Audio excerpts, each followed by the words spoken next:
गोद में उनके 14वें संतान का जन्म हुआ। वो समय बाबू छुआछूत ढोंग पाखंड अंधविश्वास चरम सीमा पर है। जौने तालाब में कुकुर बिलार पानी पी लेते रहे, लेकिन हमें और आपको पानी छूने तक का अधिकार नहीं था। पियले के तो बातें छोड़ेगा। जैसे हमारे माई बहन लोग आज कुर्सी पर बैठ के बिरहा सुनत है, समाज में उठने बैठने तक का अधिकार नहीं था। लेकिन धन्य है वो मसीहा, ये नैया का खेवनहार बन के बाबा साहब आज हमने मंचवा पर बोलत बाटी तो देन के करबा बाबा साहब डॉक्टर बी.आर. अम्बेडकर जी को हमारे और आपके लिए अपने 5-5 बच्चों की कुर्बानी दे दिए। 4 गो लड़का बाबा साहब का दवाई के बिना, दवाई के अभाव में इस दुनिया को छोड़ के चले गए। एक को बिटिया हिंदू, वो दवाई नहीं। परिस्थिति वो रहे कि माता रमाबाई चिपरी पात के चिपरिया बेच के बाबा साहब के पढ़ाई में उनहु का बहुत बड़ा योगदान रहा। लेकिन धन्य है हम लोगों के मसीहा। और समय मनुवादी व्यवस्था चरम सीमा पर है। शरीरिया ढकले तक के अधिकार ना रहे भैया।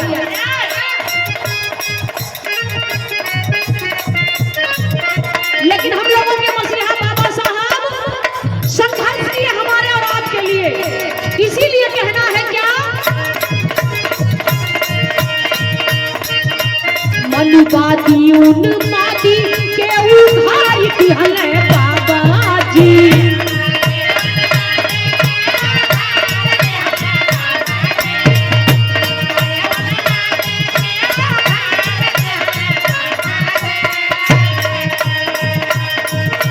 मनुवादी उन्मादी के उखाड़ दिहले बाबा जी।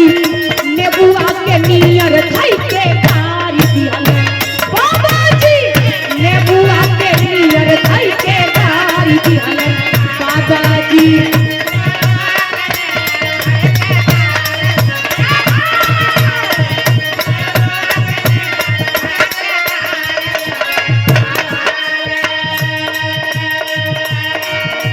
मनुवादी उन्मादी के उभार दिहले बाबा जी। अन्य बुआ के नियर धई के गार दिहले बाबा जी।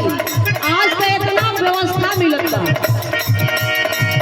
गुरुजी बतौली कि एक पेटी कपड़ा घर में बा, एक पेटी बाहरे बा, एक पेटी साथ में घूमत।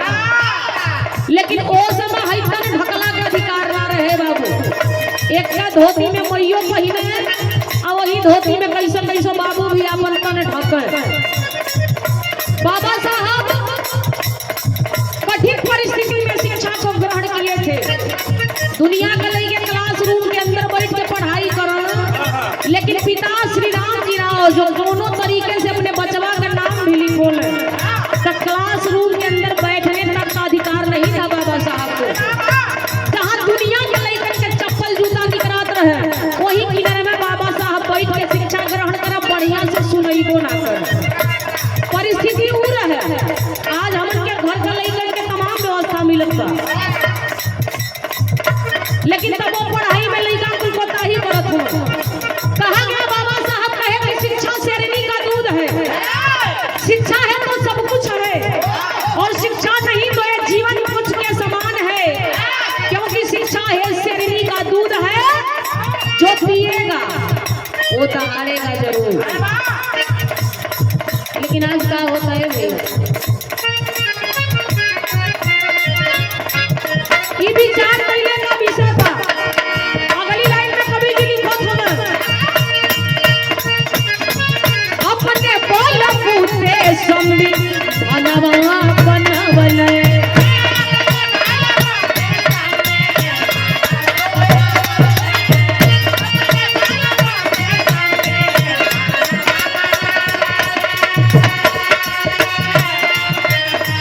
एक घाटे शेर बकरी पनिया पियावले।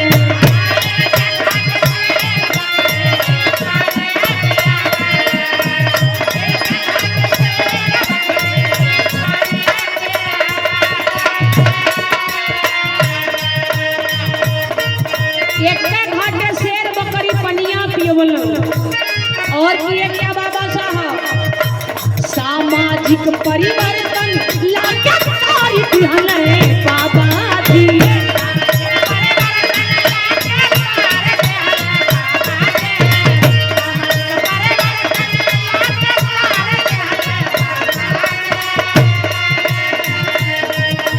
सामाजिक परिवर्तन लाके तारी दिहले बाबा जी।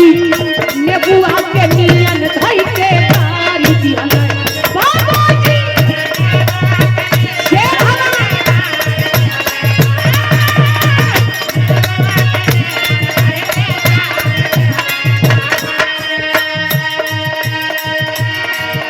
एक दो चार छह 10 नहीं 32 डिग्री बाबा साहब के पास है। धन्य है हमारे मसीहा जिनके द्वारा समाज में उठने बैठने का, पढ़ने लिखने का, बोलने चलने का हमें अधिकार मिला। ऐसे मसीहा की जयंती आज हम लोग मना रहे हैं।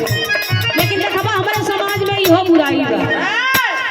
14 अप्रैल आई तो जय भीम जय भीम। अब 15 अप्रैल से खत्म। खासकर हमारे 15 अप्रैल से चला लेहड़ा माई के दर्शन करे, तरकुलहा चला। खासकर हमार माई बहिन लोग। एक दिन हम गई टमाटर भैया के घरे तो देखली बर्तन मासत में। संजोग से घूमत घूमत हम गई देखली टमाटर भैया बर्तन मासत। हम कहलिए भैया भौजी हो चर्चा में गई है। अच्छा जय भीम नमो बुद्धाय। आ देखा हमार माई बहिन लोग भी बैठल बाड़ी। आपो लोगन के यदि हमके कुछ देवे के मन करत होके आचार हम पैसा न होके तो कानून में कभी छिया दे दिए। उच्च नीच छुआ छूत रहल भारी तोड़ हो।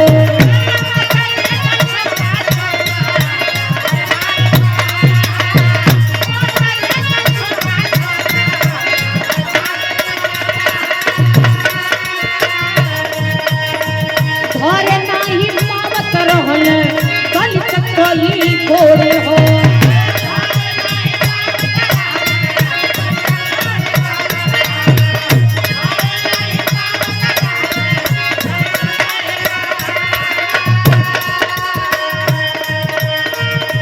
समता मूलक समाज में अधिकार दिहले बाबा जी।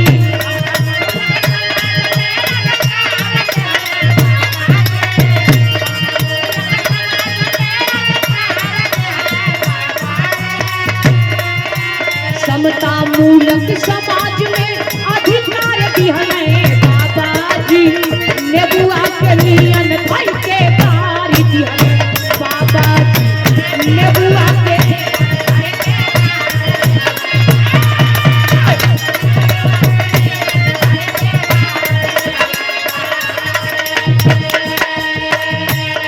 आखिरी लाइन में कहे के बाबा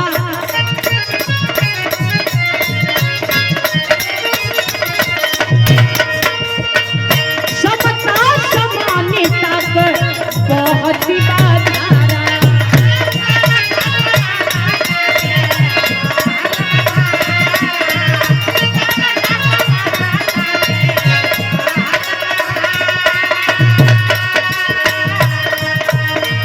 चारों ओर गूंजे बाबू जय भीम का नारा।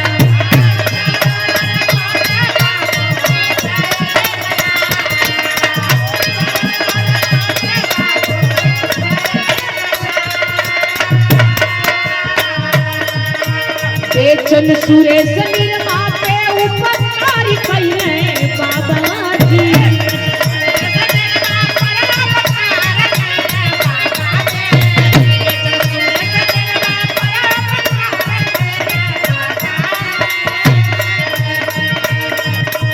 बेचन सुरेश निर्मा पे उपकारी